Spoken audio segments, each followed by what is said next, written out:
ドリフトスピリッツ首都高バトルコラボから早くも1ヶ月が経ち、イベントも終了した。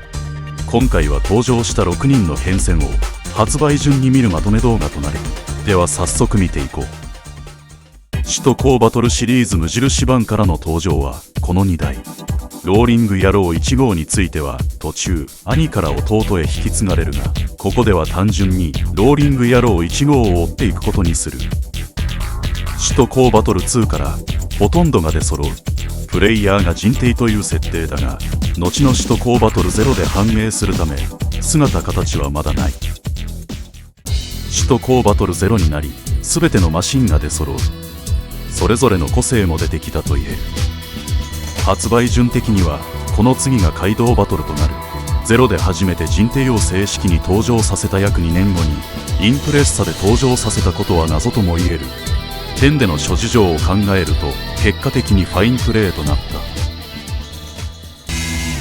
た。01では6人のメンバーの中で白いカリスマだけ登場していない。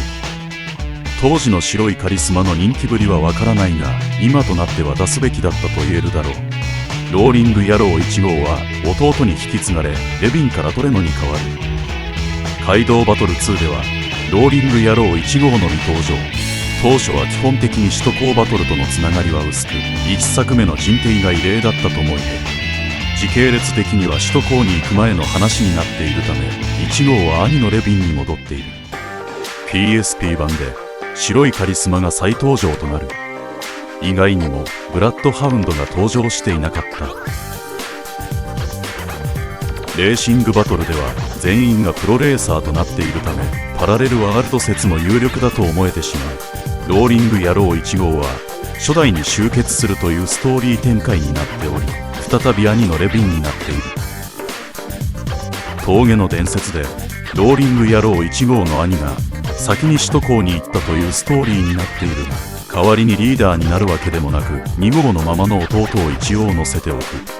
人定は浜垣にそそのかされ、13騎将を率いて峠にやってきた。13騎将とローリング野郎1号のストーリーを合わせるとどうしても矛盾が生じる。ここでも白いカリスマの姿は見たかった。10になり一気に風貌が変わる。現在につながるデザインのベースがここで完成されていて、今となっては馴染み深いものとなった。真夜中の銀狼を見ると、今回のドリフトスピリッツのコラボで出てきたのは異色だったことがわかる。日産のカスタムカーでなかったがゆえに、オール日産を貫いたカスタムカー乗りの一人となった。そして1年後には PS3 版の湾岸ミッドナイトで10のカスタムカーがほとんどそのままの姿でゲスト出演。多少細かい部分のアレンジがされていて、外観のカスタムも可能。10で走れなかった湾岸線も走行可能に。首都高バトルエクストリームでは10での日産車のカスタムカーの問題は解消されたのか、再びスカイラインやシルビアといった車種で復活。ローリング野郎1号は新生という表現があり、息子ということになっている。そして今へとつながる。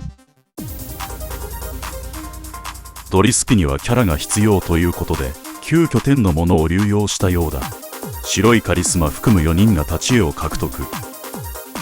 キャラによっては違和感や疑問の声も少なくはない。第3弾まであったため、追加車両に期待を寄せるファンの声も多かったが、最終的にこの6人7台となった。今後に期待したい。今回はここまで。最後までご視聴ありがとうございました。ローリング野郎1号を追うのは逆に大変だった。